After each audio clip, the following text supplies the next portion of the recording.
अगर आप शुक्रवार का व्रत करते हैं तो शुक्रवार की व्रत कथा अवश्य सुननी या पढ़नी चाहिए। ऐसा करने से माता की पूजा अर्चना संपूर्ण होती है। इस वीडियो में हम आपको संपूर्ण व्रत कथा के बारे में बता रहे हैं। आइए जानते हैं शुक्रवार की व्रत कथा के बारे में। एक गांव में एक बुढ़िया रहती थी जिसके 7 बेटे थे। 6 बेटे कमाने वाले थे और एक बेटा निकम्मा हुआ करता है। बुढ़िया माँ 6 पुत्रों का जूठा 7वें पुत्र को देती। 7वां पुत्र एक दिन अपनी पत्नी से बोला, देखो मेरी माता मुझ पर कितना प्रेम लुटाती है। वह बोली, क्यों नहीं, सबका जूठा बचा हुआ खाना आप ही को तो खिलाती है। वह बोला, जब तक आंखों से देख ना लूं तब तक मानूंगा नहीं। पत्नी ने हंसकर कहा, देख लोगे तब तो मानोगे। कुछ दिन बाद घर में एक बड़ा त्योहार आया। घर में 7 प्रकार के भोजन और चूरमा के लड्डू बने। वो पत्नी की बात को जांचने के लिए सिर दर्द का बहाना बनाकर पतला कपड़ा सिर पर ओढ़कर रसोई में जाकर सो गया और कपड़े में से सब देखता रहा। 6 भाई भोजन करने आए। उसने देखा माँ ने उनके लिए सुंदर सुंदर आसन बिछाए, 7 प्रकार की रसोई परोसी और आग्रह कर करके उन्हें भोजन कराती रही। वह देखता रहा। 6 भाई भोजन कर उठ गए। तब माँ ने उनकी 5 थालियों में से लड्डुओं के टुकड़ों को उठाया और एक लड्डू बनाया। जूठन साफ कर माँ ने उसे पुकारा, उठ बेटा उठ, तेरे भाइयों ने भोजन कर लिया है, तू भी उठकर भोजन कर ले।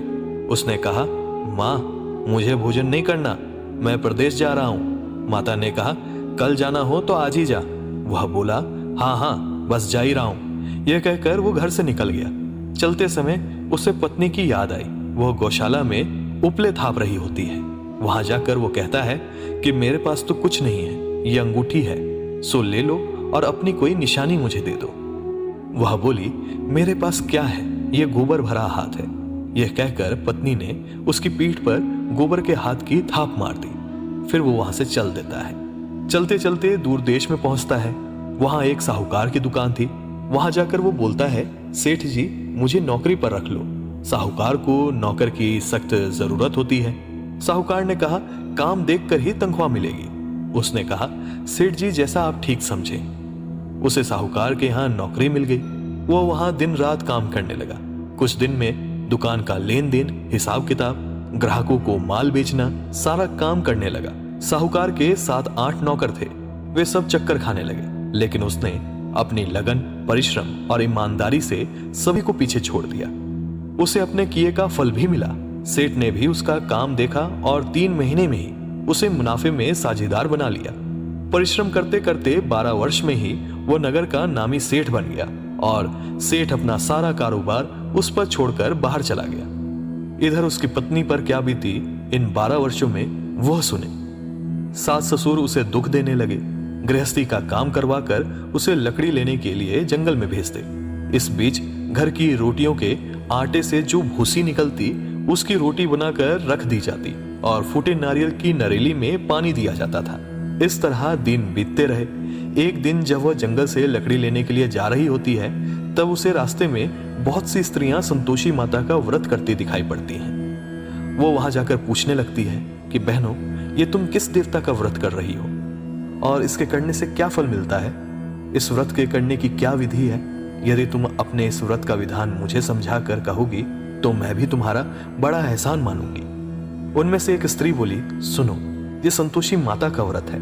इसके करने से निर्धनता, दरिद्रता का नाश होता है, लक्ष्मी आती है, मन की चिंताएं दूर हो जाती हैं, मन को प्रसन्नता और शांति मिलती है, निपुति को पुत्र मिलता है, प्रीतम बाहर गया है तो वो शीघ्र घर लौट आता है, कुंवारी कन्या को मनपसंद वर मिलता है, चलता मुकदमा खत्म हो जाता है, कलह क्लेश की निवृत्ति हो, मुख शांति होती है, घर में धन जमा हो, धन जायदाद का लाभ होता है तथा और भी मन में जो कुछ भी कामनाएं होती हैं सब संतोषी माता की कृपा से पूरी हो जाती है। इसमें संदेह नहीं।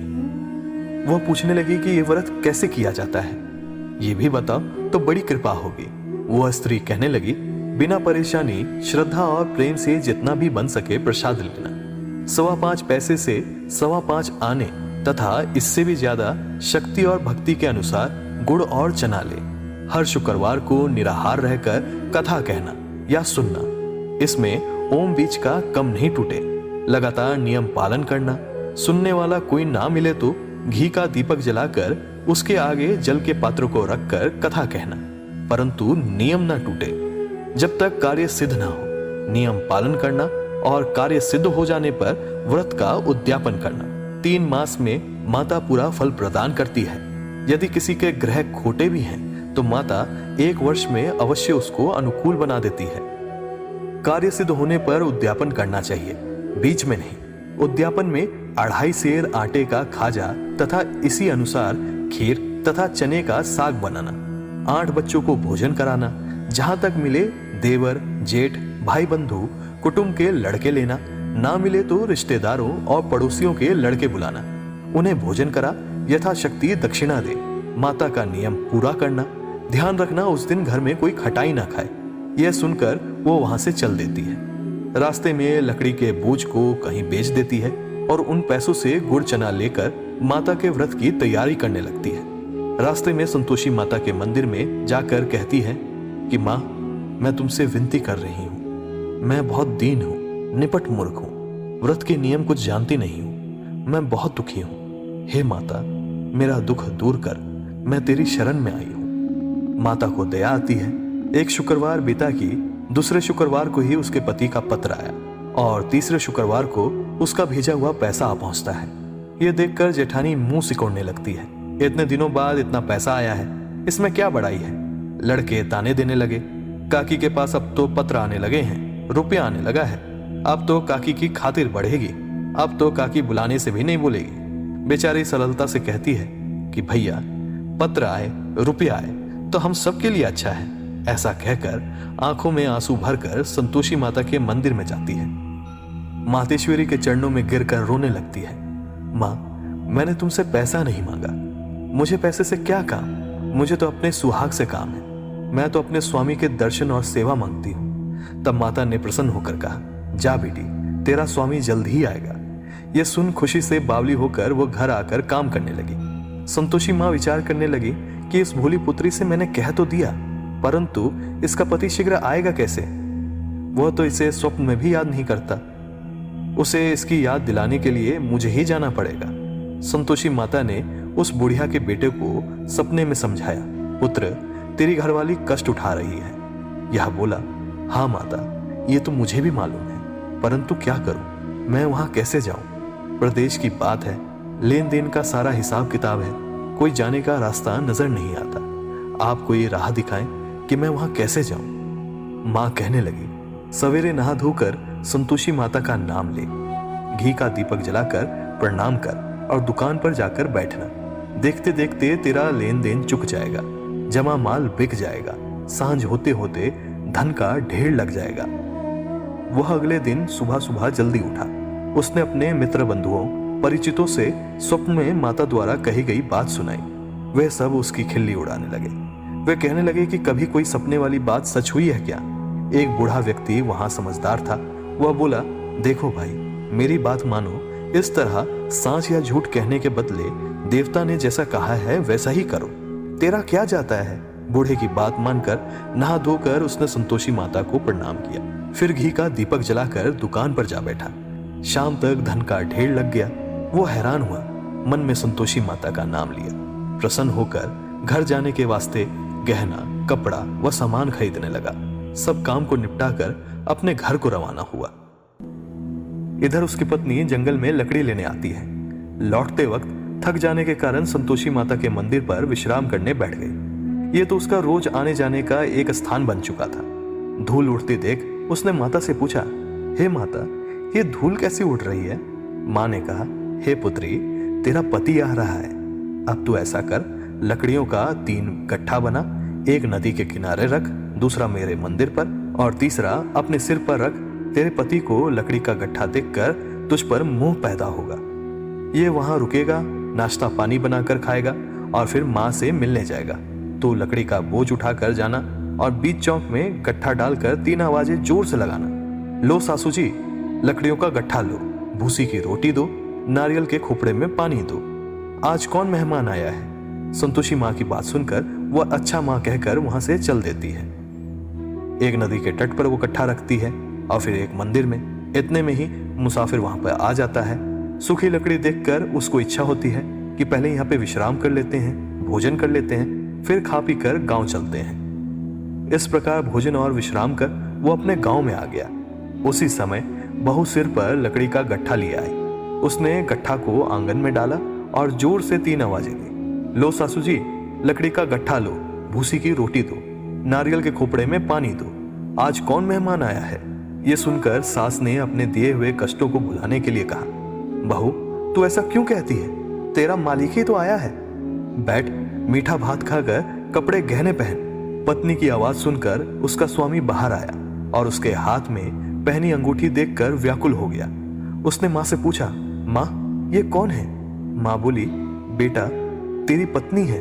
आज 12 वर्ष हो गए जब से तू गया है, तब से सारे गांव में जानवर की तरह भटकते फिरती है, काम काज कुछ करती नहीं है, 4 समय आकर खा जाती है।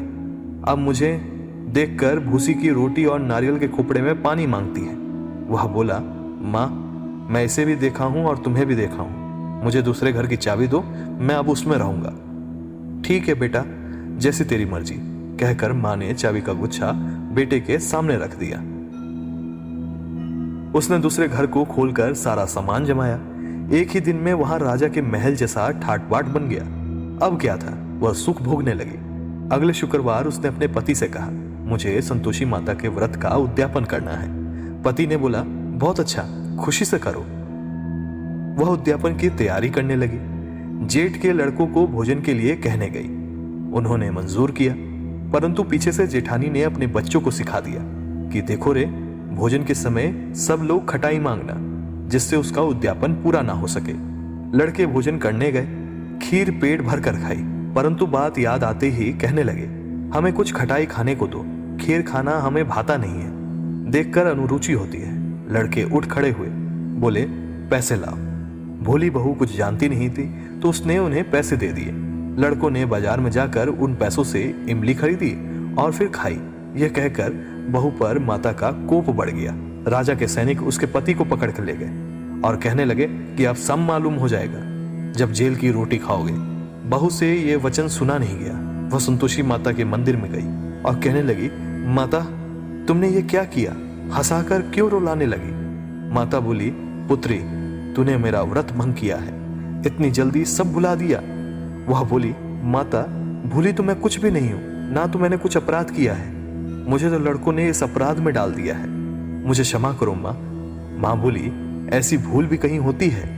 यह बोली, अब कोई भूल नहीं होगी माता, अब बताओ मेरे पति कैसे आएंगे। माँ बोली, पुत्री जा, तेरा पति तुझे रास्ते में ही आता मिलेगा। वह मंदिर से निकलकर बाहर आई तो रास्ते में उसे अपना पति आते हुए दिखा। उसने पूछा, आपको कहाँ लेके गए थे। वह बोला, इतना धन जो कमाया है उसका कर राजा ने मांगा था, वो भरने गया था। वह प्रसन्न होकर बोली, भला हुआ, अब घर चलो। फिर अगला शुक्रवार आया। वह बोली, मुझे माता के व्रत का उद्यापन करना है। पति ने कहा, ठीक है, अच्छे से करो। वो फिर जेठ के लड़कों से भोजन को कहने गई। जेठानी ने लड़कों को सिखा दिया था कि तुम पहले ही खटाई मांगना। लड़के भोजन करने बैठे, लेकिन भोजन करने से पहले ही कहने लगे, हमें खीर पूरी नहीं भाती, जी बिगड़ता है, कुछ खटाई खाने को दो। यह बोली, खटाई खाने को नहीं मिलेगी, खाना है तो खाओ, नहीं तो जाओ। उनके उठकर चले जाने पर उसने ब्राह्मणों के लड़के बुलाकर भोजन कराए। दक्षिणा की जगह उन्हें एक एक फल दिया। इससे संतोषी माता प्रसन्न हो गई। माता की कृपा से ही 9 माह बाद उसको चंद्रमा के समान एक सुंदर पुत्र प्राप्त हुआ। पुत्र को लेकर वो प्रतिदिन संतोषी माता के मंदिर में जाने लगी। माँ ने सोचा कि यह तो रोज आती है, आज क्यों ना मैं इसके घर चल दूं, इसका आसरा भी देख लूंगी। यह विचार कर माता ने भयानक रूप बनाया। गुड़ और चने से सना मुख, ऊपर से मुंड के समान ओठ, उस पर मक्खियां भिनभिना रही थी। दहलीज में पैर रखते ही उसके साथ चिल्लाई, देखो रे, कोई चुड़ैल डाकनी चली आ रही है, लड़कों इसे भगाओ, नहीं तो ये सबको खा जाएगी। बहू रोशनदान से देख रही थी। वो प्रसन्न हो उठी, आज मेरी माता मेरे घर आई है। यह कहकर दूध पीते बच्चे को गोद से उतार दिया। इस पर उसकी सास बोलती है, अरे मूर्ख, इसे देखकर कैसी उतावली हो रही है जो बच्चे को पटक दिया। इतने में मां के प्रताप से जहां देखो वहां लड़के ही लड़के नजर आने लगे।